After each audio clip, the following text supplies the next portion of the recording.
Aku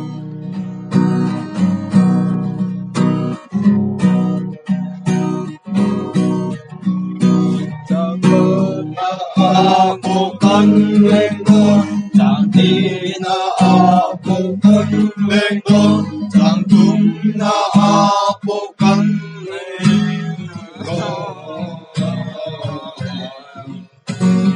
na aku kan lengkong, cantik na aku kan lengkong, cantum na aku kan